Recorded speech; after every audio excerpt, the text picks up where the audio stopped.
At siya'y nanaginip pa ng ibang panaginip at isinalaysay sa kanyang mga kapatid. At sinabi, narito ako'y nanaginip pa ng isang panaginip. At narito, na ang araw at ang buwan at ang 11 bituin ay yumukod sa akin. Kapag ang Biblia ay nagsasabi sa kanyang mga hula ng mga salitang the sun, the moon, and the stars, kadalasang ito ay patungkol sa Israel.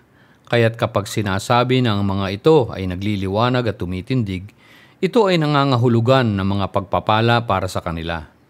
Ngunit kapag ito ay binabanggit na nagdidilim at yumuyuko, ito naman ay tumutukoy sa paparating na paghuhukom at paghihirap. Nakapagtataka nga na maraming mga Bible teachers ang hindi nakauunawa nito. Sinasabi nila na ang mga ito ay literal na babagsak sa paparating na pagwawakas ng mundo. Halimbawa ang nakasulat sa Matthew 24 verse 29. But immediately after the tribulation of those days, the sun will be darkened, and the moon will not give its light, and the stars will fall from the sky, and the powers of the heavens will be shaken. Mali at irresponsableng pagtanggap ito sa mga ipinaliliwanag ng Biblia.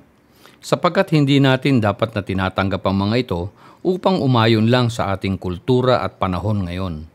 Ang mga ito ay mga lumang pananalita na ginagamit nila noon sa kanilang panahon at hindi kailanman maaaring i-apply na literal sa ating makabagong panahon. Sapagkat napakalayo ng pinanggalingan nitong kultura at pananalita kaysa sa atin ngayon. Lalo na't kung gusto nating gamitin ito para maitaguyod lang ang isang aral ng eschatology patungo sa pagwawakas raw ng mundo na pinaniniwalaan ng marami kahit walang malinaw na batayan sa Biblia. Sa katunayan ay ginagamit ang mga salitang ito as Old Testament language kapag tumutukoy sa Israel. Halimbawa ang sa aklat ng Henesis nang banggitin ito ni Joseph sa kanyang panaginip. Now he had still another dream, and related it to his brothers, and said, Lo, I have had still another dream, and behold, the sun and the moon and 11 stars were bowing down to me. Genesis 37 verse 9. Ito nga ay ang kanyang magiging pamumuno sa kanyang pamilya at mga kapatid. Kaya nga ang paggamit ni Jesus sa mga salitang ito na binabanggit sa Mateo ay lengguwahe ng makalumang tipan na kanyang ginamit noon upang maunawaan ng mga nakikinig sa kanya. Gaya rin ng mga katagang coming in the clouds of heaven. Isa rin itong Old Testament language na ginamit ng Panginoong Jesus nang kausap niya ang mga Pariseo upang ipaalam sa kanila ang paparating niyang paghuhukom.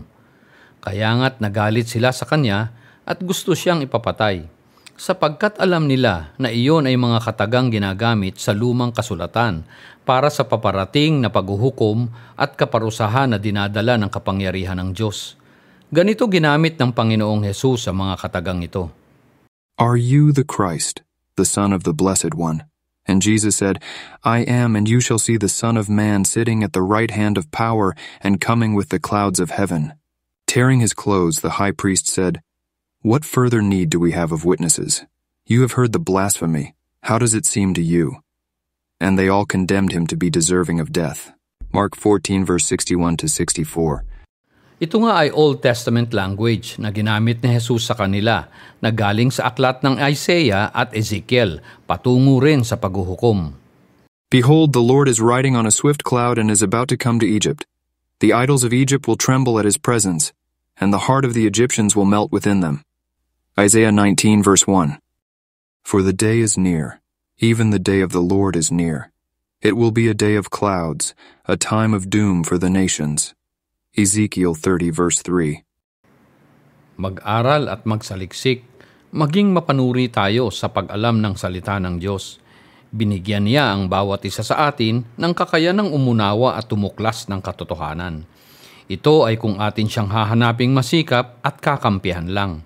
Kung tayo ay magpapakumbaba at magtitiwala, hindi sa katalinuhan ng tao at sa kanyang mga ginawang tradisyong aral, kundi sa payak at simpleng sinasabi ng mga kwento ng aklat, sapagkat ang kanyang salita nga ay sapat at hindi magkukulang para sa habang panahon.